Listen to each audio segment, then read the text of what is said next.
Hello, everybody. How are you? Doing well? Rich, how's the baby? I think I told you guys he has red hair, but I'm in love. I don't think I've ever loved a redhead as enough as I do, or as much as I do this young man. He's my little buddy. I look Oh, like Dad Carry Along. You know those like little kangaroo dad carriers? yeah. I'm the awkward one. Like anywhere we go, I've got him with me. It Rich, is the I don't best. know about when you say he's got red hair, but I love him. It's supposed to be, and I love I him. know that dequalifying. That Don't do see, that. I'm in a room with clinicians. There is no way I cannot be red. Nice catch. Thanks for I pointing know. that. I've got a redhead who's was due on the 4th of July, so I called her my little firecracker before she was born, and I jinxed us all. So I That is love it. Excellent. Okay, so today we are going through Lab 2. You are welcome to follow along. I'm literally going to do what is required for Lab 2. So if you want to just follow along and then submit your assignment, you can. If you've already done it and you don't want to sit here and listen, you don't have to. Please feel free to hop off. But I did have a question. So Ben had sent me an email asking about a potential example of a research proposal. And I didn't answer him, and he just emailed me again and wanted to know if he needed to resend it. And I explained that I was going to talk to you all about this. So I do have an example of a proposal, but it is not an example of this assignment being completed.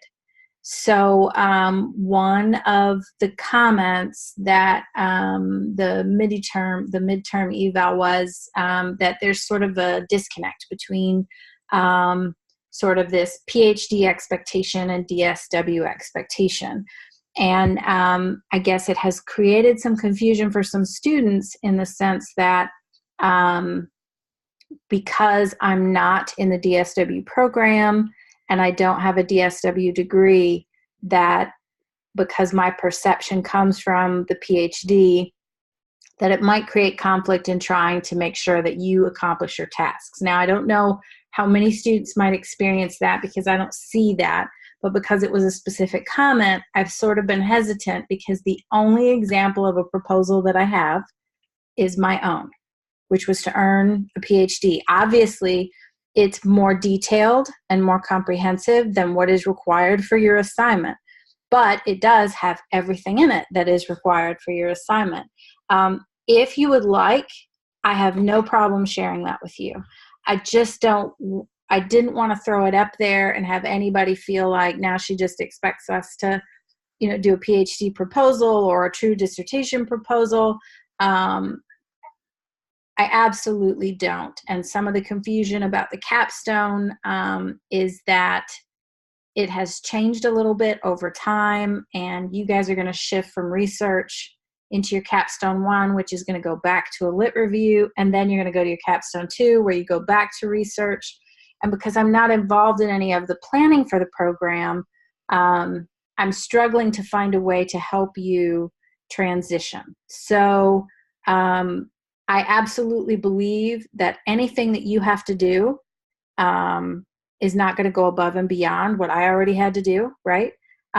So if you would like, I can post that. You can copy it and save it and use it when, like for the assignment. You can also use it when you have to do your own proposal. I'm not sure how formal that is because you guys will literally, I think, do everything in a semester. But you can absolutely use any bit and piece of it that you want. If it's going to confuse you, I don't want that. So I guess where I'm coming from is those of you that are nodding, I'll post it. And anybody who feels like it might create confusion, feel free to just disregard it, okay? It's just a resource. It is not at all an example of what the assignment is expected to be. And I'm sort of at a loss. Normally when I teach courses, I have examples of previously completed coursework because I've taught it before. But because this course has essentially been created and is regularly lectured by another professor, I'm sort of like the substitute. Does that make sense? So I have nothing of previous students that have completed this course. And I would be afraid that if I reached out to a different instructor who taught it before, that it would be inconsistent with the expectations of this assignment. So does that kind of answer his question about it? I mean, what are your thoughts and feelings about this at this point? Will it be helpful? Will it not? Does it matter? Anybody care? I'm seeing some thumbs up. Vicki, Something's better than nothing, for sure. Okay. I'm appreciative of anything you're willing to give to us. Okay, perfect. How about you, Vicki? You look a little unhappy. Is this making it worse?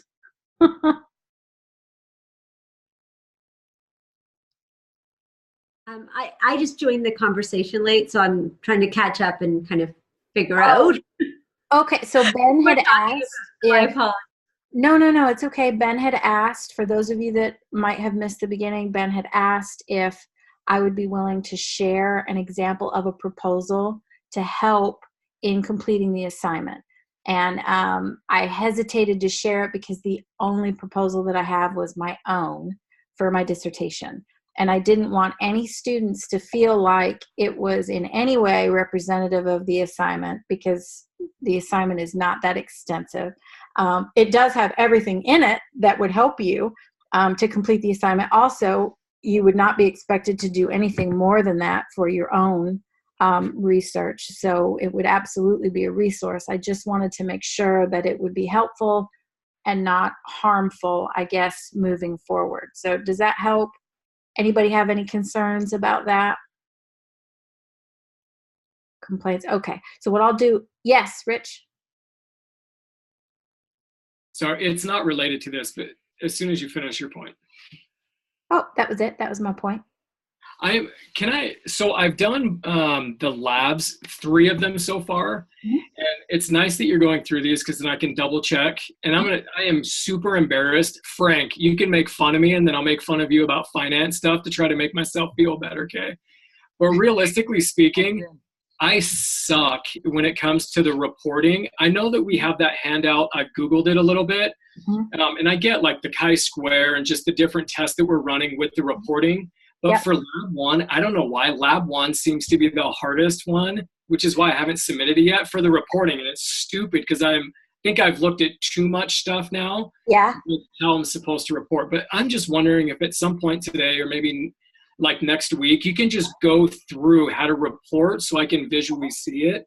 Because I've looked at way too many websites, and I've now read way too many things. Okay, so are you talking about the specifics of the APA format, as in the statistics in the parentheses, or are you talking about how you write about it? So it's less about interpreting the results, but it's more about how, like that APA. But for example, like when you're looking at the Greek alphabet, mm-hmm. I'm confusing the heck out of myself, and I'm sure I'm making it too difficult. Uh-huh. But like, for example, just with the chi-square with Lab 2, uh-huh. If you just give us an example, don't give it to us if you don't, after we're done, but if you could just give us an example of how you report that. Maybe I'm the only man on this island. It's totally okay, but that's what I am struggling most with these labs. It's not. No, it's okay. I just want to make sure you're literally talking about the letters and numbers that go in parentheses after you make a statement, right? Yeah, so one of the questions is like report in APA, and I know you said you're not going to be a really big stickler on that, but I'm still confused because there's a specific order that's supposed to go in. So yes. I'm sorry, guys. I'm probably wasting. Ben and Frank cannot see. Sure, Ben and Frank are like, this guy's an idiot. No, that's not it at all. It is, and that's one of the reasons why I said I'm not as much of a stickler about APA, because it's almost like nitpicking, and you will not.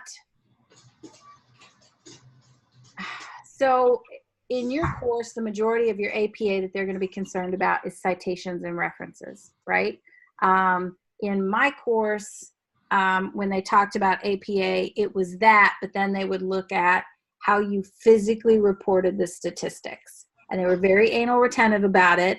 And then when it was time to publish in journals, I discovered that that's the only place where they're anal retentive about it, that each journal has its own format. It varies drastically. And they do not anymore pay attention to that kind of stuff. The only thing they really care about is, are you citing and referencing appropriately? So I laughed because that's why I don't care about it as much, because I feel like it's making a really big deal out of something that really has no meaning or value in the end. It's almost like, for example, punctuation must go within the quotes if it's at the end of a sentence, even though it might be a partial quote or whatever, right? It's those silly rules where you look at it and you think, but that doesn't really make sense, and why do you care? The meaning is still conveyed. Yes, I am happy to, in fact, what I'll do is, since not everybody's here, I'll write up a little announcement with specific examples from each of the lab. Will that be okay? Of how you would report statistics in APA format. And then moving forward, I would encourage you to try not to shoulder some of that burden as much, okay? And I'm sure some people would probably smack my hand about this, but I promise you, as a clinician with a DSW, you will publish. You will publish on things that are very important and relative to practice. You will influence the industry. That's what DSWs do from the practice field. And nobody is going to be looking at anything other than whether or not you cited people correctly, right? And that can pretty much be done by EndNote. So it's just a lot of stickler rules, but I will, if that's okay. I'll post an announcement with examples from each of the labs, and that way you guys can reference it regularly. And it's silly. Like, I'll give you an example. In one of my stats classes, I lost points on one of my papers because he noticed that I did not put a space before and after my equal sign between my P and my P value. And I thought, that is ridiculous. Like, this is a 12-page paper. I did serious research, right? I had like hierarchical linear modeling. I'm explaining this relationship between true values and variables that I did myself. And he cared about whether or not there was a space before and after the equal sign. So I tend to be a little jaded in that area. So, all right, moving forward, I will post in an announcement by itself a copy of my proposal. Please don't worry about the content in it. I did do an unusual study, so I don't want you to think that in any way should reflect anything that you do. We all become specialists in our own area, right?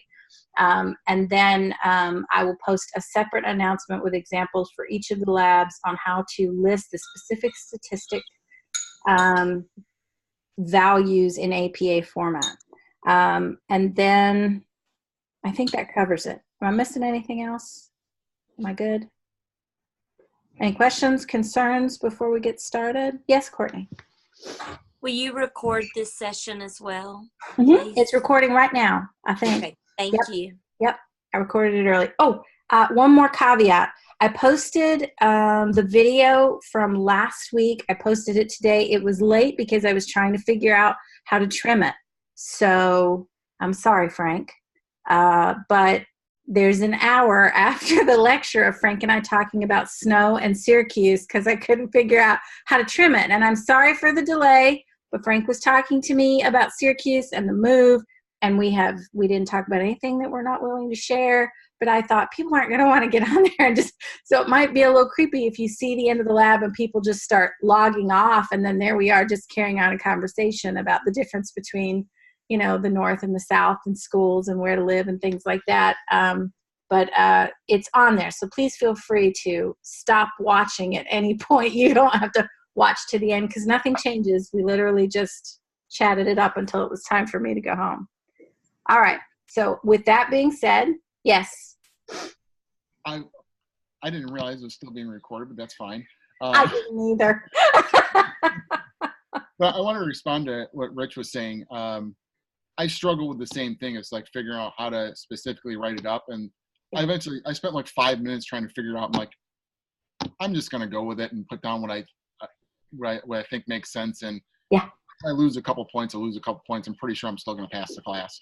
But yeah, that was kind of my philosophy.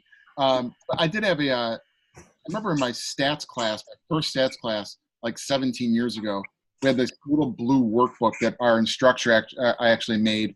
and it had like screenshots of like SPSS, click here, click this, exactly how to do every single test, and then it had samples of the actual write up for the test, which I thought was it was like an idiot's guide to exactly how to do this, because just plug and play and just input your numbers.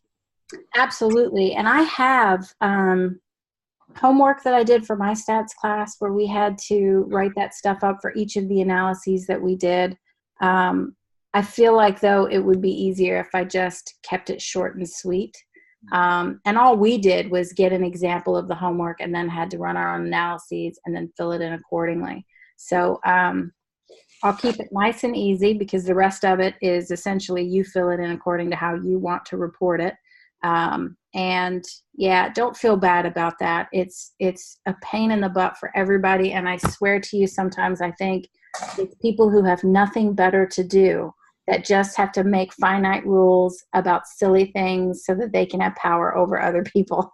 Because I feel like there are more important things for us to worry about than whether or not there's a space before and after your equal sign, and whether or not your B for your slope is bolded and italicized. It's just silly. Anyway, all right, I'll post those for you for all 4 labs, and I will do that, if not tonight, first thing in the morning, okay? Okay, anything else? Yes, Beth.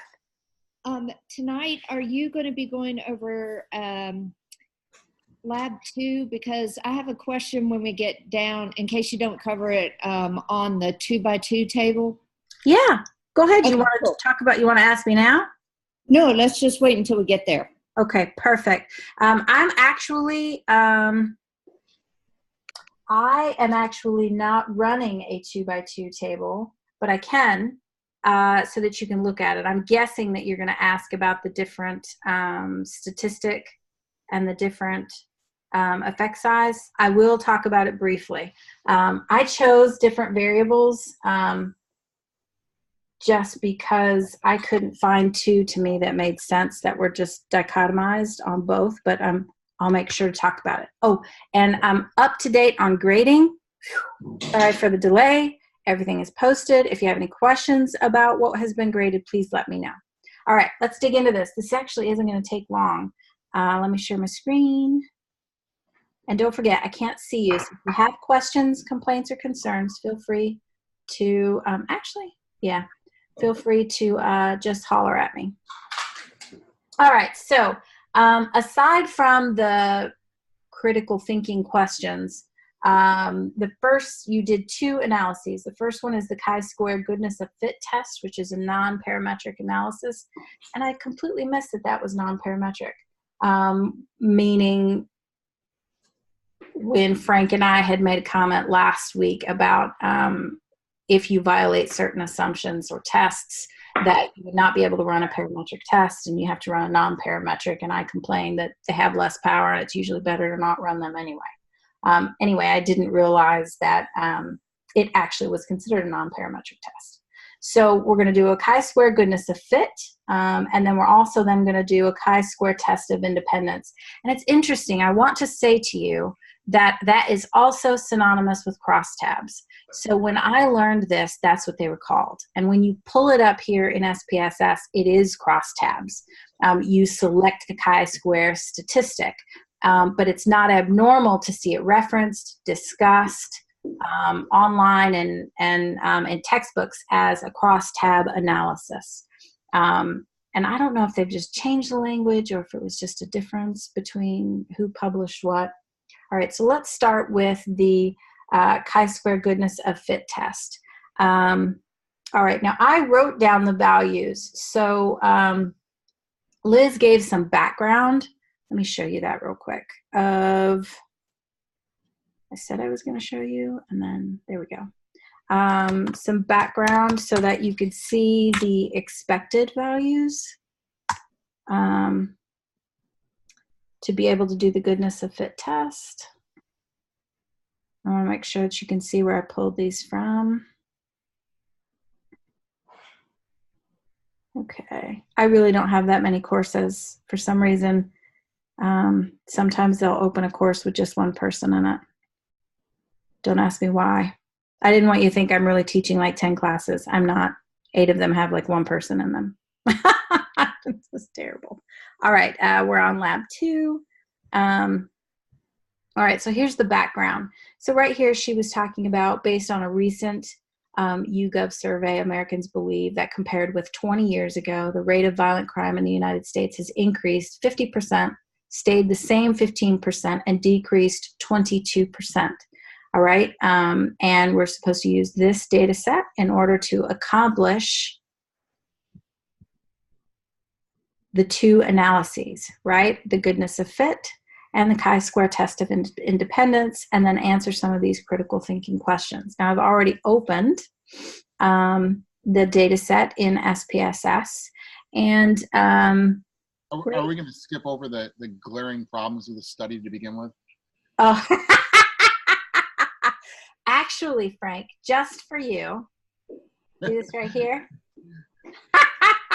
I already pulled up some stuff so that people wouldn't think that it really is that we have a misperception about crime as much as it is what's wrong with the fact that how we calculate crime. But I'll get there. Let me finish the But first also how we sentence. enforce it too, right? So Huh? if we have more cops in the street and we're enforcing it more, the crime numbers are going to go up versus the opposite. So it doesn't Yeah. necessarily mean crimes change. It just could be the enforcement's changed. Yeah, I actually did some digging about reporting, and reporting has reduced because we've lost faith in whether or not people are prosecuted. And I'll talk about that. Let me guess, crimes dropped? Huh? And let me guess, crimes dropped when reporting dropped? Yes, because our crime rate is based on what's reported. I know. Yeah. But they never talk about that. So that's Right. why I was like, it's not really that there's a misconception. It's that there's something wrong with the way it's measured, but we'll get there. All right, so first, in order to do the goodness of fit test, and you want to compare what you observe, so what are the values you see in your group, with what should be present, okay? And so essentially, is our perception of crime in this sample consistent with what they say within Vermont that the population perception is in proportion? I'm sorry that I'm going dark and light here. I'll try not to put my hands up in my face. So she gave us the statistics, the population statistics or percentages for increasing, about the same, and decreasing. So she said that it was reported that 50% thought it was increasing, 15% thought it was about the same, and 22% thought that it was decreasing. She also included, I think it was 13%, not sure, but if you include that value in there, it won't run. It considers it an error. It only runs with the first 3. Okay. So let me get out of here. What we're going to do is we're going to go to Analyze, and we're coming down to non-parametric tests. I'm going to go a little bit slow in case you're following along. And then we're going to go to Legacy Dialogues. And we're going to click on chi-square, right? Analyze, non-parametric tests, Legacy Dialogues, chi-square. Okay. And you can see I already pulled my value in here. If you don't see these variable names, remember you can right-click or 2-finger click, depending on which instrument you have, and go from labels to names. And then you can see what actually shows in your data set. So we're going to look at this for perceptions of crime. And down here, I've already put this in. So let me remove these so you can see how I did that. When you open it up, yours is probably going to show like this. All categories are equal. You want to click on values, and this is where you input the expected values, right? What your sample should match if it matches the population. The first value is 50. You click add. The second value is 15. Click add. And the third and final value is 22. Click add. Okay. Let me double check my options. Okay. I always click descriptives. If yours aren't already clicked, go ahead and click that. And then we're going to click OK. Okay. All right. Good. So essentially, hopefully, yours looks the same as mine does. And the difference between 2 groups, so our sample is the observed. The expected represents what was reported in the population. There is a statistical difference between our sample and the expected, which would be the population percentages. So this right here is your p-value, and if it's less than 0.05, it's significant. This right here, the A, it says 0 cells have expected frequencies less than 5. That's good, because if you have any that say, hey, there's an issue, you have cells with expected frequencies that are less than 5, it means that you violated an assumption. You're going to have some issues, but you should be okay for this analysis. All right, and then yes. So when we were inputting those values of what was it, 50, 15, and 22? I'll put them in that exact order. You put them in that exact order? Uh-huh. I got it. And the reason for that is because when she reported it, that's how she reported it. So I wrote them down in the order that matched the way that they're listed in the values. So let me show you again. When we look here, see how this is listed? You put them in the order that they're in there. Like think ascending order. Am I saying that right? Ascending, yeah. Okay. All right. So now that we've run that, where did I go?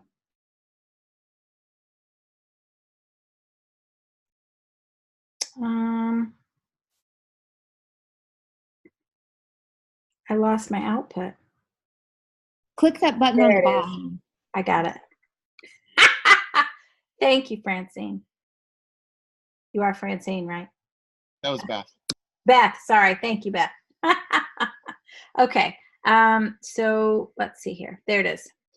So this is what you report right here, your chi-square. You can round it off to 2 digits.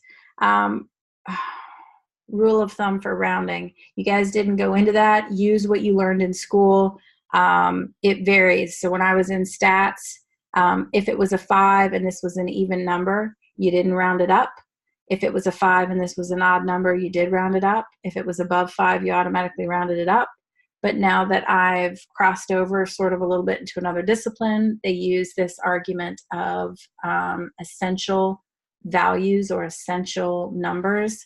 And it's essentially all whole numbers outside of 0. So if I have 12, then you report them. And it has to do with just, I guess, being finite in your correctness. So it just, again, it varies again. And I really want to be able to be concrete and say this is exactly how you need to do it. But I think, if anything, what I'd like you to take from this class is a little bit of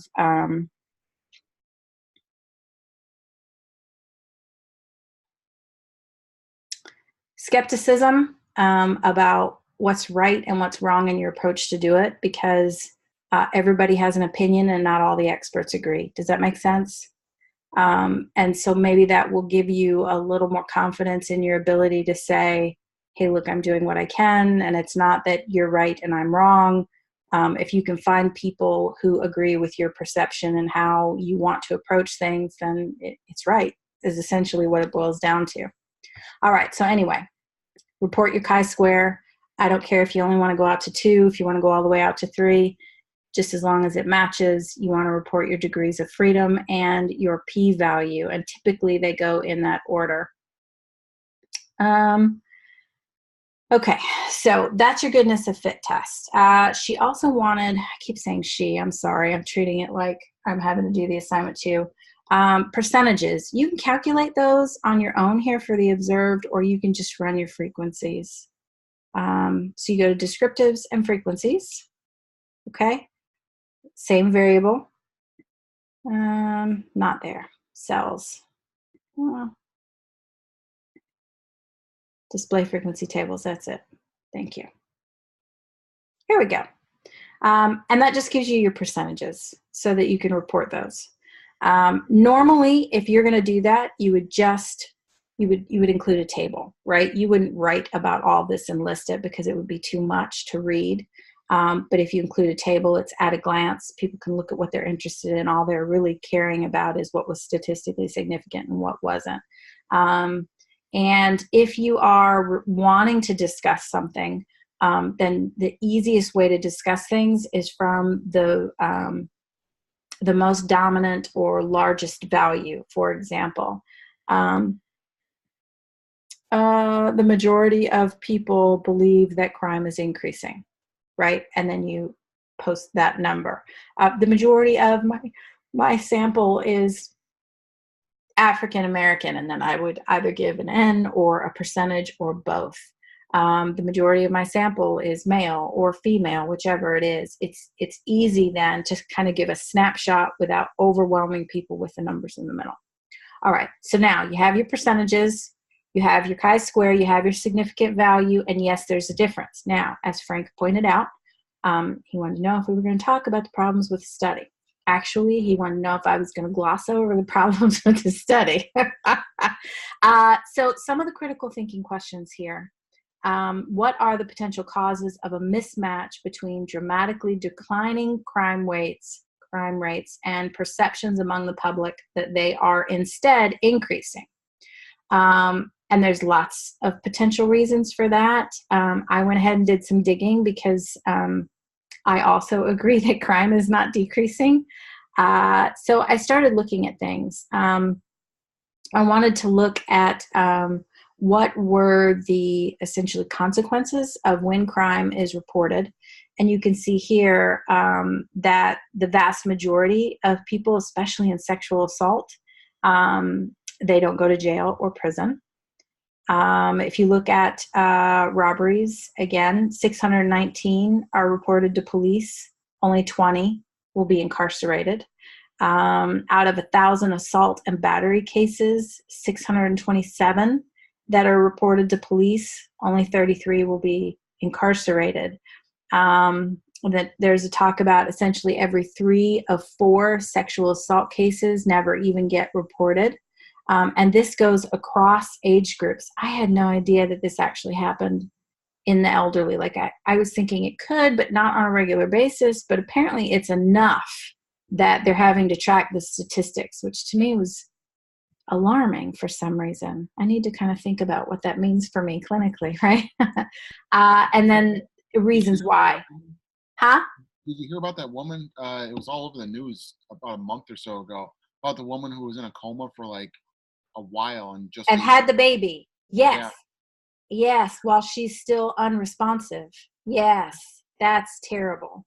Can we back up a second too and Yeah. go back with the SPSS, because I think Yep. I Right felt, here? yeah, I felt we kind of brushed over something we might be able to dive into a little bit more clearer. As we go back up to the chi-square test. Yep, right here. Yeah, the observed versus the expected.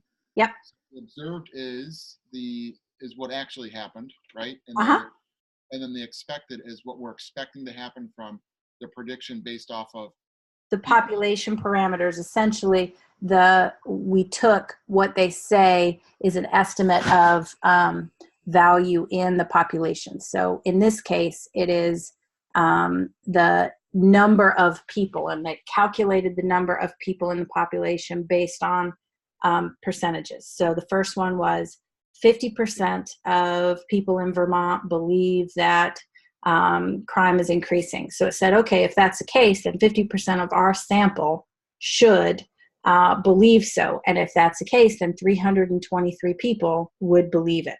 Does that make sense?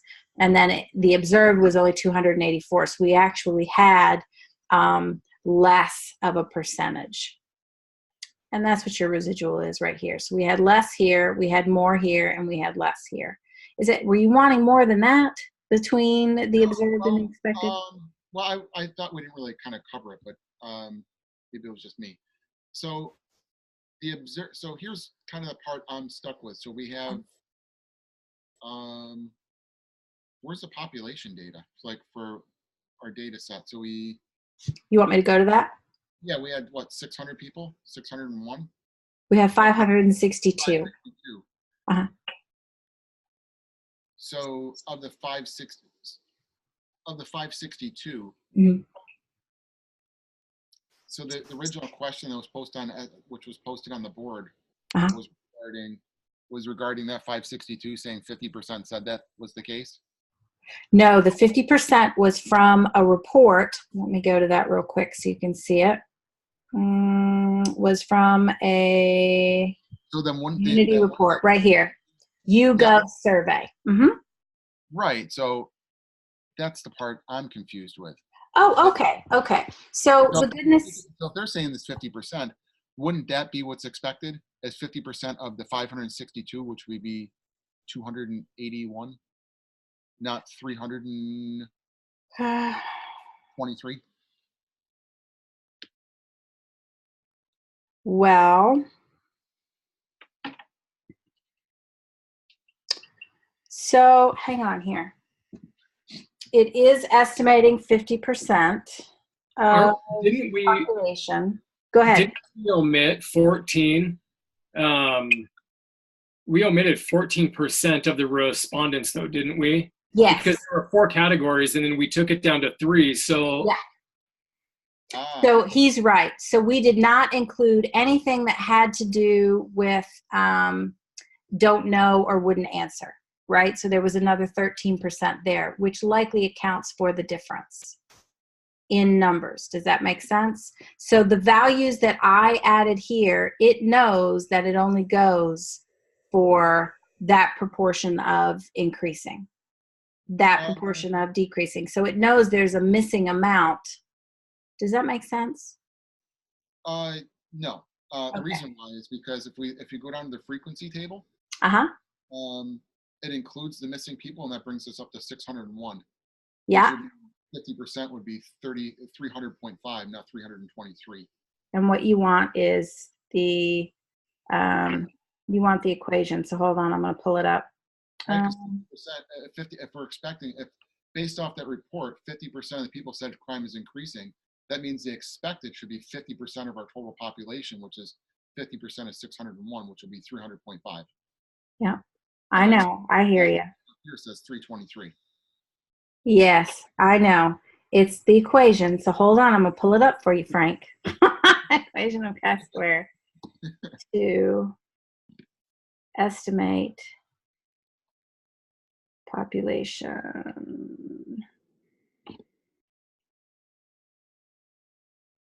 I apologize if I'm confusing everybody in the class. Frank, I'm confused by your question. Because when we look at the frequency table down at the bottom, it includes the not sure, I don't know. But then when you go up, that category is omitted. No. Yeah, you're right. Right. So as I'm guessing when you look. Okay. Are you ready? Right. Let me give you. Yeah, it's okay. What Frank is saying is that because the first value for the expected, we put in 50%. He's expecting this to represent 50% of our 601, okay? But it doesn't. This does not represent 50% of 601. So what I'm doing is I'm giving Frank the equation of how they calculate expected values. Are you ready? So for example, they calculate the cell, it's A plus B plus C times A plus D plus G divided by the number of people in the sample. So it's literally not 50% of this. It is an actual equation. Hold on here, Frank. So A plus B plus C divided by? Multiplied by A plus D plus G, and I'm going to then divided by N, which is the number of people in your sample. I'm going to mail this to you, Frank. Cool. All right. Frank is a stickler for equations. He's the math guy. I know, it literally doesn't make sense, and I would love to be able to tell you that, Frank, your email's not coming up. Will you tell me what it is? FSALVADO. SALF. Oh, there you are. I got you. Okay, there's no note, but I sent you a screenshot of it, okay? Sure, thanks. You're welcome. And then you can explore that a little bit more, but that's why it doesn't equate exactly. They have come up with a calculation in order to figure out exactly what the expected value is based on a population value.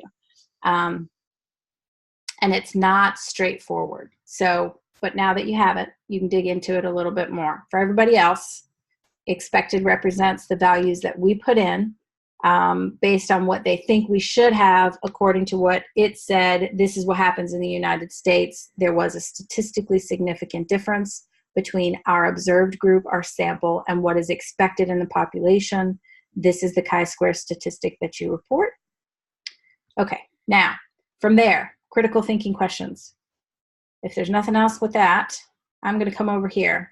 We talked a little bit about this, right? So there are issues with how many people actually suffer consequences. And then I wanted to know, what are we seeing in terms of reporting? And most crimes are actually not reported to the police, and most reported crimes are not solved.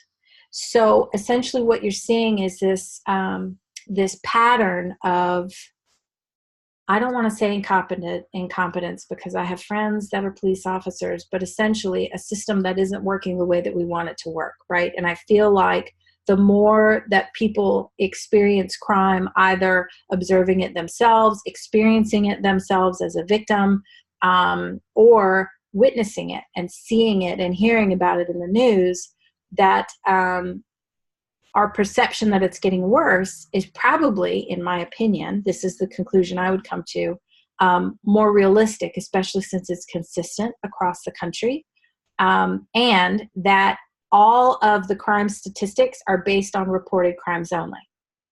So if a statistic is based on reported crimes only, and they say there's this disconnect because we're showing that crime is decreasing, yet people think it's increasing, but it's only based on reported crime, what about all the crime that's not reported, right? So that's what my argument would be. Doesn't mean that has to be how you see it, but I would address that question in terms of, I think there's a misconception because the way that crime is reported, or the way that crime is measured, the occurrence of crime, is essentially fallible. It's sort of like assessing perceptions of,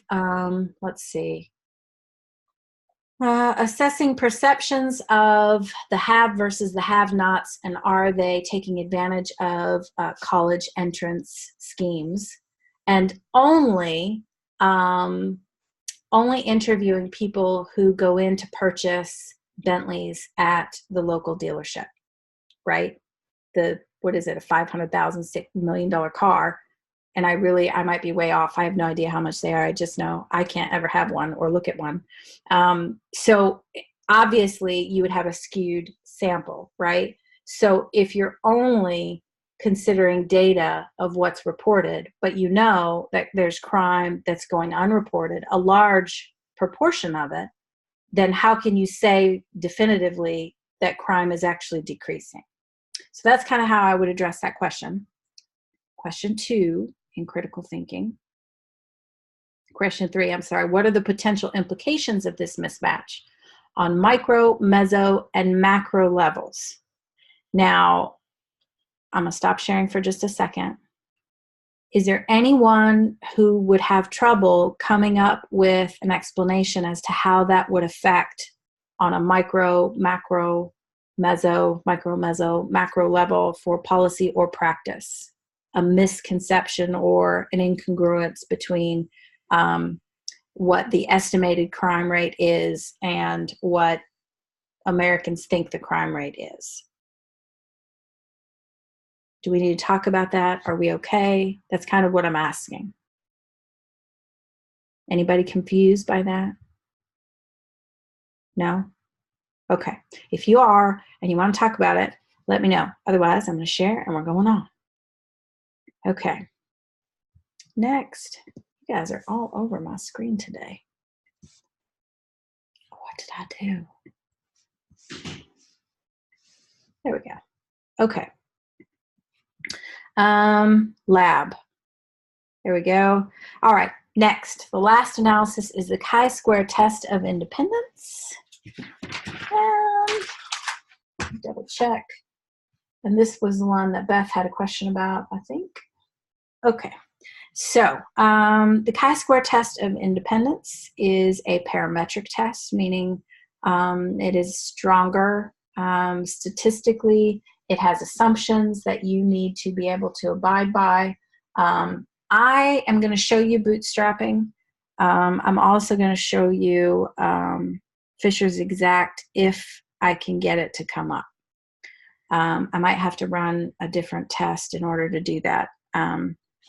Okay, so it says to choose 2 variables that are appropriate, both in level and number per cell for the chi-square test of independence. This is because if you violate the number per cell, or if it's not appropriate for the chi-square test, essentially crosstabs, then it'll give you values that really are bogus. You can't really run the test.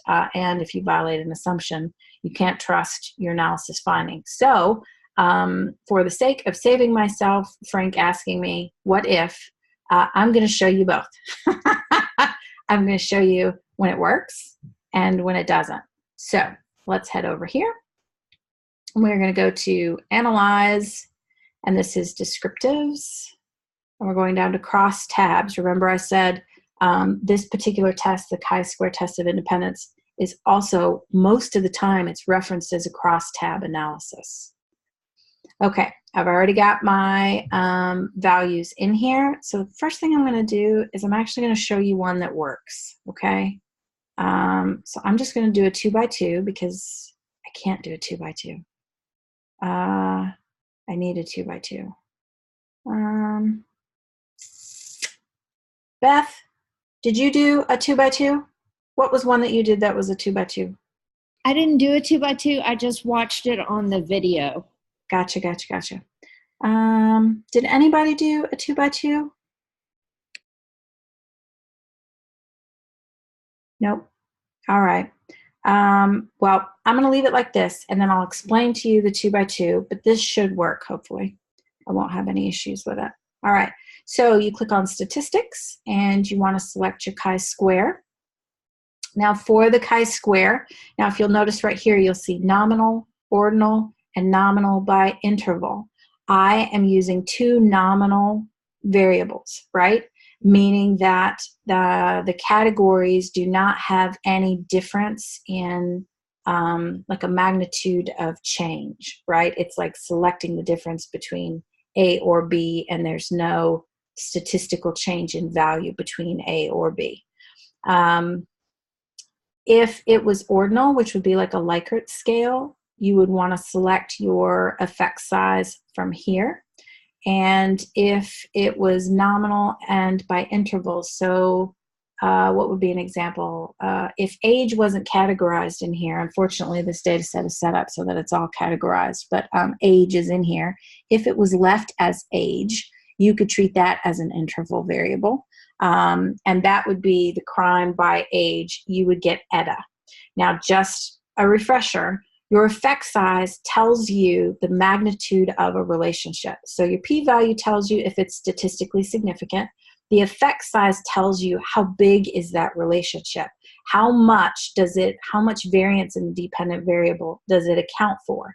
So for example, if we want to say that whether you're a male or female affects your perception of whether crime is increasing, decreasing, or staying the same, then these right here will give us the magnitude of that effect. It'll say whether you're a male or female accounts for, I'm just going to throw it out there, 40% of whether or not you think crime is increasing or decreasing. Okay, and just to clarify, phi is for a 2x2 table, and Kramer's V is for anything larger than a 2x2.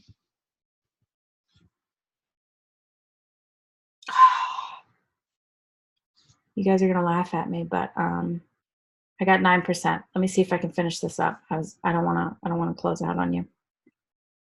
All right, you want to click on cells and get your observed. You also want all of your percentages, rows, columns, and total. And you want to click continue. Now, you can always run bootstrapping.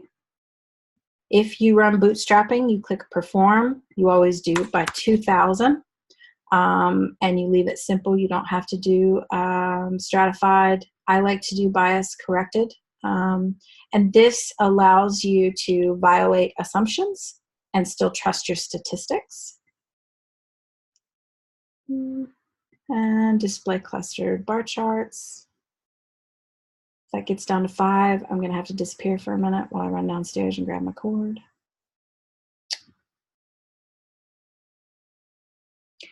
So right now it's calculating it. That's what you can see on the bottom. And what it's doing is bootstrapping is a process of resampling. Now, I've mentioned this to you before. You can bootstrap just about any analysis that you're going to run. And what it allows you to do is trust your statistical finding, regardless of whether or not you violate your assumptions. And that is very important.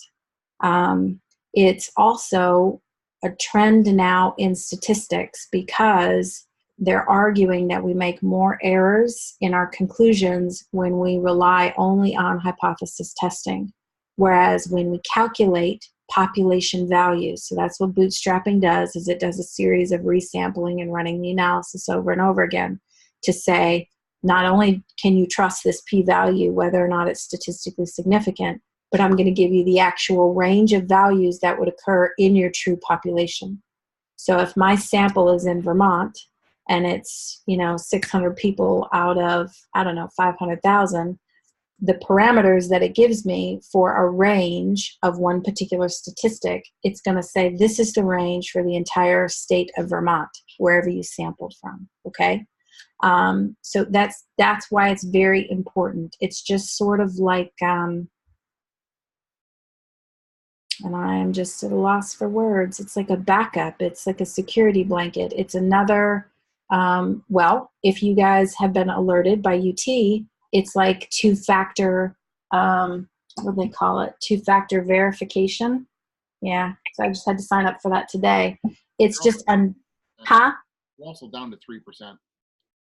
Thank you. All right, hang on for just a second while that's running. And I am going to grab my cord. You're going to see my seat, but just hang on.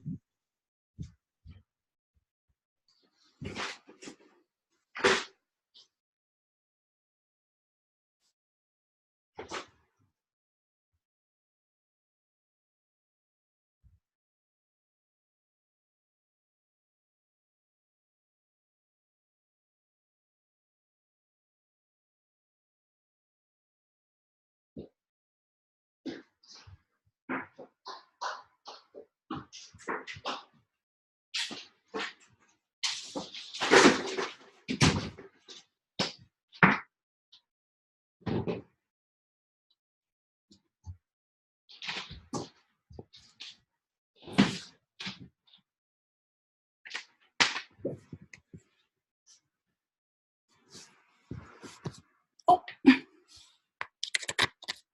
Okay.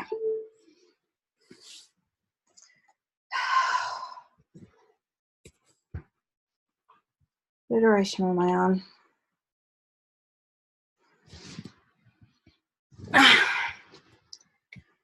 Okay.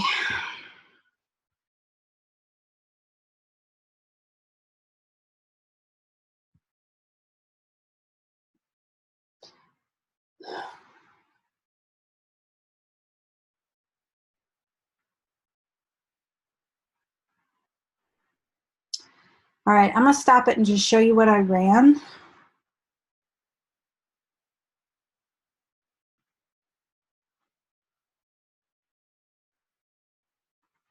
Okay.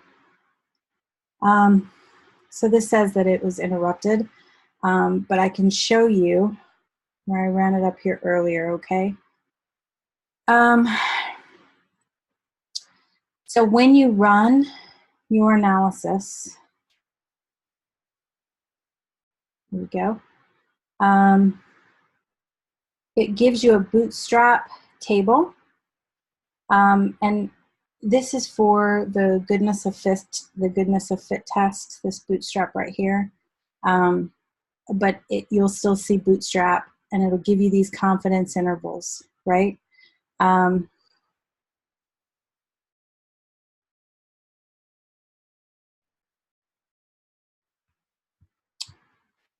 Hang on here. no. Well, all right. I'll give you an example of it later. It's taking a long time to process, and I interrupted it, and I thought that this was my old output, and apparently it's not. Anyway, let me run it normal instead of confusing you. What am I doing? Crosstabs. Maybe I can show you when we do the regression, and that'll make it better. I feel like it's important that you learn it, because when you do your analyses, if you violate anything, any of your assumptions, it will save you significantly from having to run a new one. Oh my God, I know what I did. I have exact on here. Yeah, let me fix that. So when you run your crosstabs, if you select exact, this right here, it generates a Fisher's exact test statistic. So if you get the warning that says that you have cells that have less than a count of 5, that's a violation of the cell count assumption. You're not supposed to be able to trust the chi-square statistic. You're supposed to use the Fisher's exact. So I had selected that originally, and it takes time to generate it. That would allow you to report that statistic instead of the chi-square statistic without having to run a different analysis. I don't know why I'm tripping over my tongue. All right, this shouldn't take that long to run. There we go.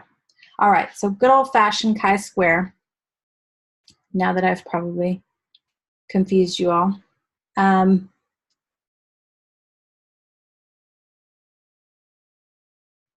Okay, so I looked at the difference between males and females and their perception of crime. The chi-square right here is the statistic that you would report, and the significance, it is statistically significant because P is less than 0.05. I did not violate the assumption here. 0 cells have expected count less than 5, so I'm okay. I can trust the chi-square statistic.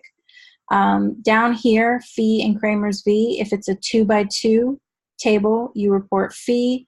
If it's anything larger than that, you report Kramer's V. So for us, the effect size is 0.148. And then as to whether or not it's large, small, medium, large, there's a lot of talk about whether or not to report that. And again, it varies. It really does. If you want to express that it's a large relationship specifically, then you look up your value and say, okay, do I meet this expectation? Typically, I think it's, crap, is it 0.2 or 0.02? Kramer's V cutoff.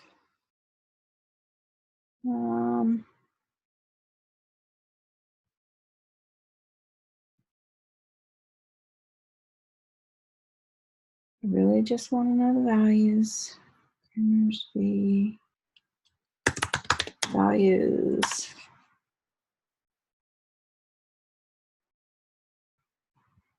See if that gives me the exact amount.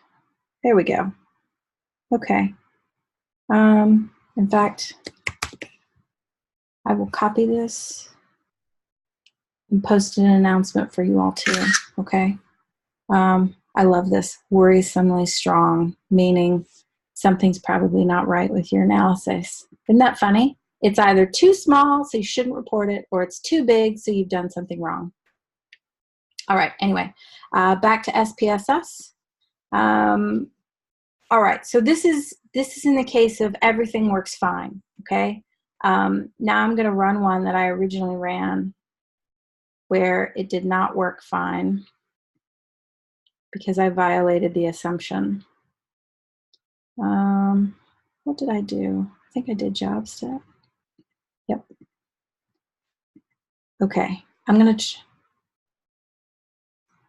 no, I'm not. That one takes too long. I'm gonna do this. Okay. See if we can get it to work. All right, now it takes a minute. Okay. Now, while that's processing, Beth, you had a question about the 2x2 table. Did I talk about it? Did I address it? Is there something else that we need to discuss? I don't think so. On the video, there was something about when you're reporting a 2x2, there was some number, and then below the number, you were supposed to look at that number. The if it was- coefficient? Mm-hmm. Yes, I didn't understand that at all. Okay. It just means that a 2x2 table has its own rules because of statistical restraints. So let me run that real quick. Does anybody remember what was run for a 2x2? So I know sex can be one. What else is another one that's 2x2? Do you remember, Beth, what she ran in that? I'm looking through this right now, trying to find one that's got 2 levels, but I haven't found any. Most of the ones that do have like a third one for not sure. Okay. So right here, Beth, do you see this right here? Contingency coefficient. So if you have a 2x2 table, click on the contingency coefficient. That will come up directly underneath your chi-square, and you report that instead of the chi-square. If you have a 2x2 table, chi-square isn't supposed to be able to generate an appropriate statistic, but it will. It will throw stuff at you, and you'll think that it's okay because it doesn't output an error. And I don't know if it's just an SPSS thing, but I was looking at it earlier today trying to figure out. So when I try to do things in R, it automatically generates the correct statistics. So I think it's just the way that SPSS was written, but you select the contingency coefficient. And Frank, don't ask me for the equation. But essentially, that's what it is. There are statistical constraints with a 2x2 table because you're essentially looking at 2 dichotomous variables, right? And so you can't trust the chi-square even though it doesn't report an error. So you always report the contingency coefficient. But I'll be honest with you, Beth, you will rarely run a 2x2 analysis. I have rarely seen that because, especially as a clinician, we're often looking for more information. So how often do we break something down so basic that it's a yes or a no, an up or a down, right? We tend to look at more variation in the meaning of the data. But if you do, feel free to email me and tell me that you did run it and you got stuck with it and you forgot what that coefficient was. Does that help, Beth? It does. Okay, It so does. it's just Thank the you. 2x2, yes, and you select that, and that's what you run. But there aren't, I don't know how she was able to run a 2x2 because I haven't been able to find one either. Well, if you want to run a 2x2, we could just recode one of the variables that's got 3 into 2. We could. I could even run it without that. So like if I just did this right here, it'll pull it up. If I did the same thing that I just did, where I did it by sex, only I didn't run this, and I didn't make sure that's okay. And I just hit right here, continue, okay, leave me alone.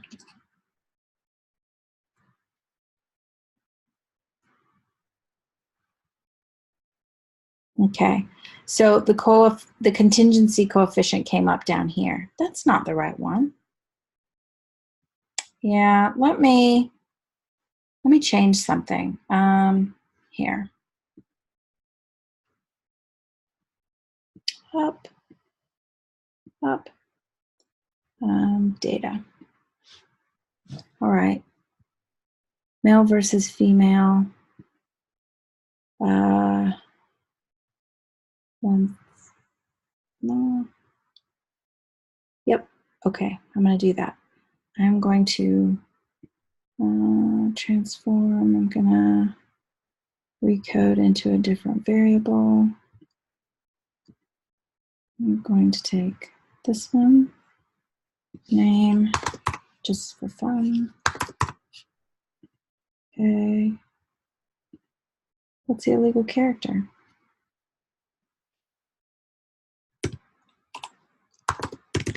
Funny.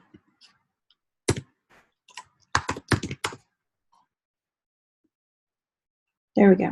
All the new values. Okay, I'm going to do a range. Lowest through 3. New value is 1. And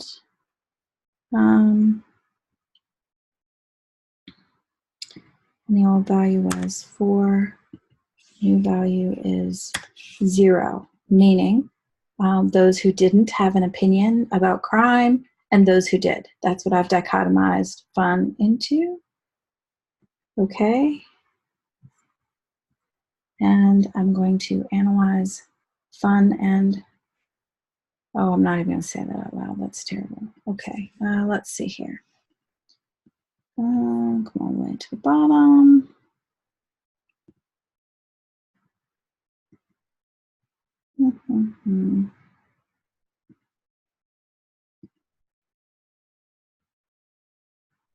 Okay, let's make sure it comes up. Oh, it did. It did it on its own, the continuity correction. Okay, so this is what Beth was asking about right here. So you don't have to select it. That is wonderful. And you just report this instead of the chi-square if you run 2 dichotomous variables, right? 2 and 2. And that's, like I said, it statistically constrains the chi-square, but you don't get any errors reported. See? Oh, well, now here it says computed only for a 2x2 table, right? So it's not an error, but it still tells you that's what you should report. Does that make sense? Does anybody have any questions about that? Have I helped or made it worse? Nothing? I feel you. Okay. All right, let me go back to what I originally did. So in the crosstabs, I looked at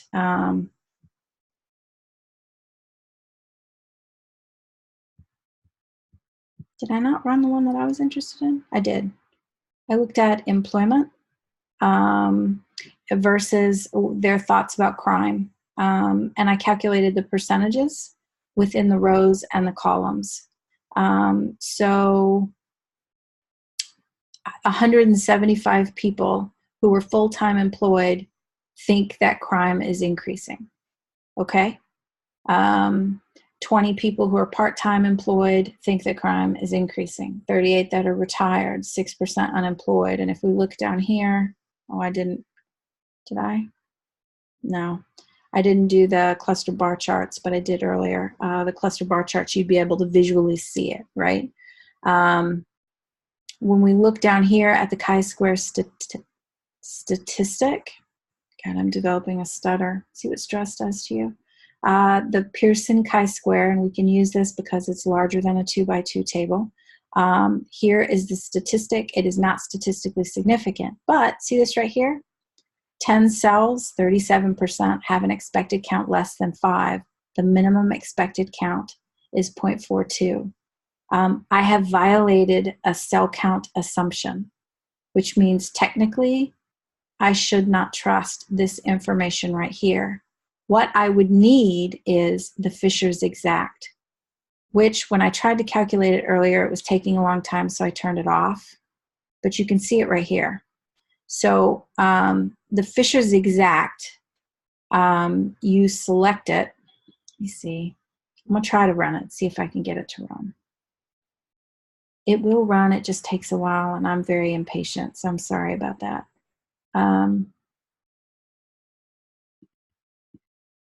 Nope, I'm going to leave that there. I'm going to do that right there. So you come to exact, you click this right here, I'm actually going to do that because I don't want to wait. All right, make sure I don't have bootstrapping on at the same time because they both take time. Okay, click OK.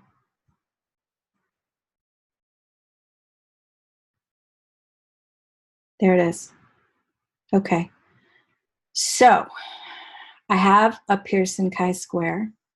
Did it not run? What did I do?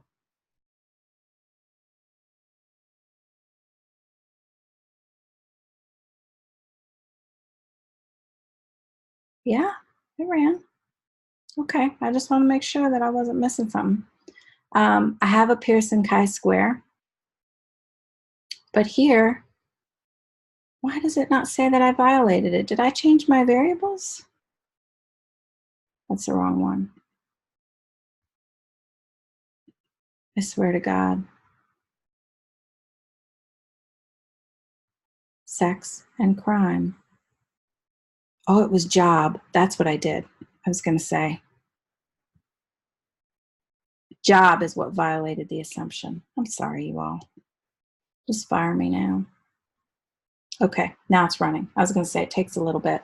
And the reason it takes a little bit is because it's actually calculating the exact value. Frank, don't ask me the difference in the equations because I don't know, but I will say this. Fisher's exact has become known as the gold standard, okay? So even if you don't violate an assumption, it is perfectly acceptable to report Fisher's exact, even if you have sample groups larger than 10, larger than 5. It's becoming more the norm because it's statistically stronger than the chi-square statistic. And that's this right here. Right? It's not that much different than the Pearson chi-square. But when you want to report, if you see right here that there's a number here and it says 1, 2, 3, whatever cells have an expected count less than 5, you violated an assumption. You're not supposed to be able to use the chi-square. You need to be able to use the Fisher's exact test. You calculate the Fisher's exact test by clicking on exact and selecting the exact. But it takes time. Look, I'm on iteration 29 right here. I think when I was doing this earlier, I got up into the 50s and it still hadn't finished running. So the more groups that you have, right, and one has 3 and the other one I think has 6, so it's like a 6 by 3 table. The larger your table is, the longer it takes. Perfect. Did it not work? Any changes made to the working file have been lost. Nope.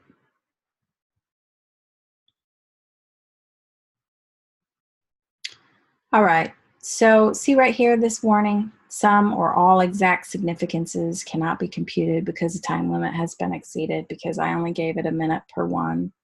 And it really needs 5 in order to complete it. So I haven't really helped you at all. But if you have the time and the patience, leave it at its standard setting of 5 minutes and run it. So if you run a test and you violate the assumption right here, like mine says 10 cells have an expected count less than 5, you cannot report the chi-square, okay? So what you do is you run it again, leave it at its default, go into exact like I showed you. It says exact. I'm not going to run it because I know you all are sick of me by now. You just click on exact right here. You click this right here. The default is 5, okay? And then run it. And it will give you your Fisher's exact. Okay, so that literally is the end of it, other than including your frequencies. Can I ask a quick question? Of course. So could you just verbally, I get the differences, if it's reporting like it is just an A under that test that's at the bottom of your screen, but what is the verbal discussion in regard to, instead of using chi-square, we're using Pearson's exact? How would we explain that? Oh, Fisher's exact? Yeah. You don't have to explain, because you just say it was statistically significant and you report Fisher's exact. Okay. You don't have to say that there was anything wrong with it. If you want to, you can say that you ran across tabs and 10 cells had an expected count less than 5. Or however, the Fisher's exact was still statistically significant, and then in parentheses you report your Fisher's exact with your degrees of freedom and your p-value. Does that make sense? But because it's now considered, and I'm going to say the gold standard, because if you Google it and look, it's going to come up, because I think I heard it 100 times in my dang stats class. It's gotten to where it doesn't have to just be something you use when you violate assumptions, because it is exact. You could just report it as if that was the only test you ran. Does that make sense? Does that help? Did I answer your question, Rich? Yeah, you did. That's perfect. Thank you. Okay. All right. I'm going to stop sharing for a second. So how are we? Did that help? Did I make it worse? Anybody lost? Anybody found? Anybody listening? A couple. Okay. Does anybody need help? Are we all okay? We're good with lab 2? Francine, I think you already did lab 2. Suzanne, are you okay? I can't see you, so I don't know.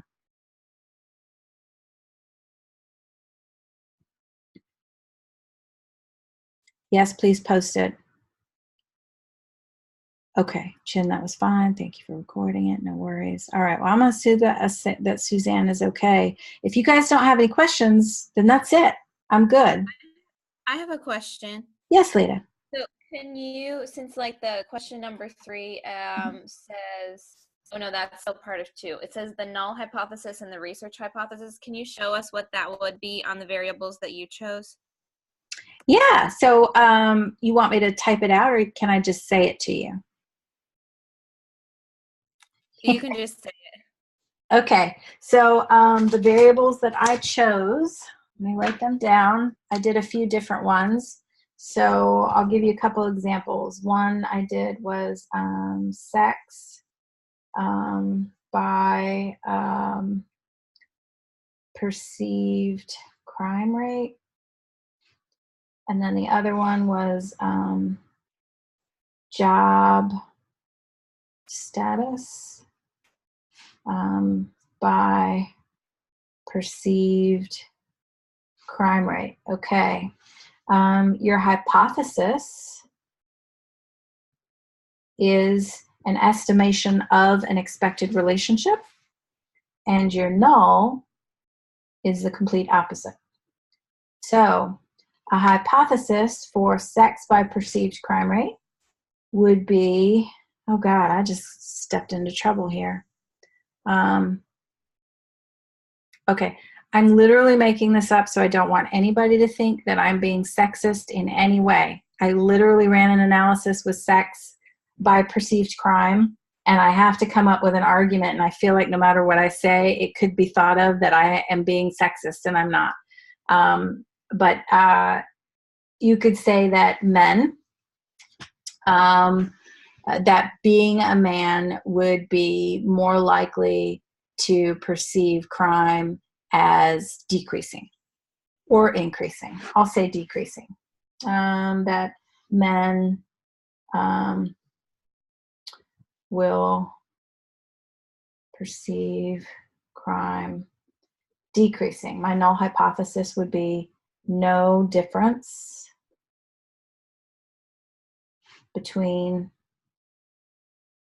sexes. And I guess I could even back up my hypothesis to just say that there will be a difference between men and women. That's probably better. Difference between men and women in the perception of decreasing crime. Okay. The next one was job status and perceived crime. And I will say that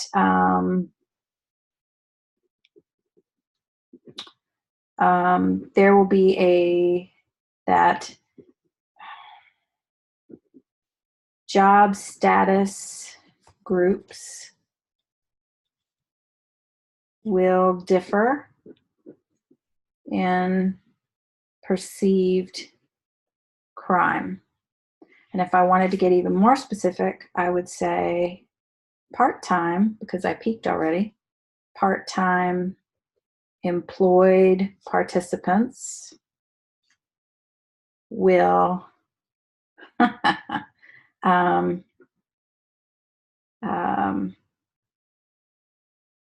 more part-time employed participants will perceive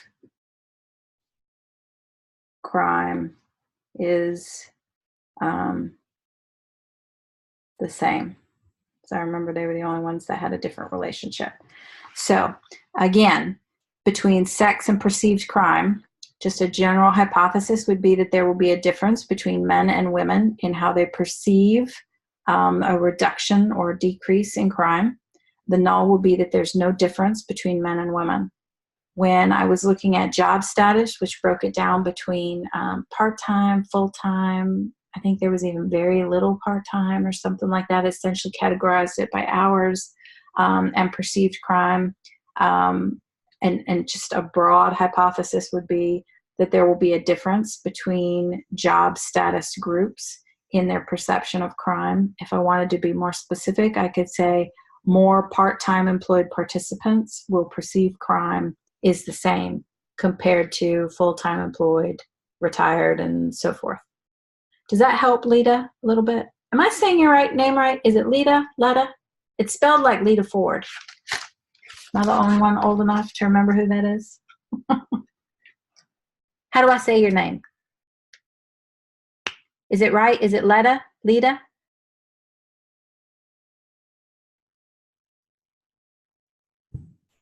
It's Lita. I don't know why Lita's not talking. Oh, maybe she can't hear me. Am I muted? Okay. Well, I said it right. I can hear you. Oh, okay. All right. Does that help? Does that answer your question?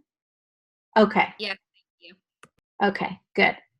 Any other questions, concerns, complaints, requests? I'm here all night. All right. Well, then that's it.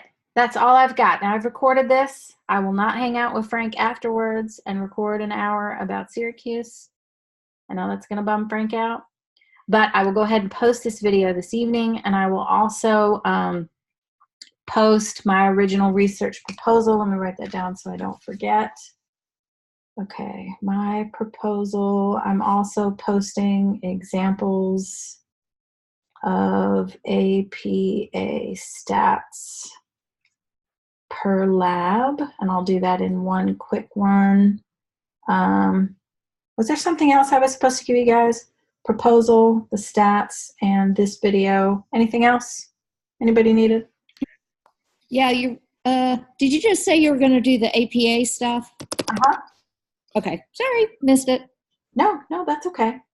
All right, so proposal, examples of the APA for each lab in one announcement, and the video from tonight. And if you guys need any help or have questions, I'm here. Email me, text me, whatever.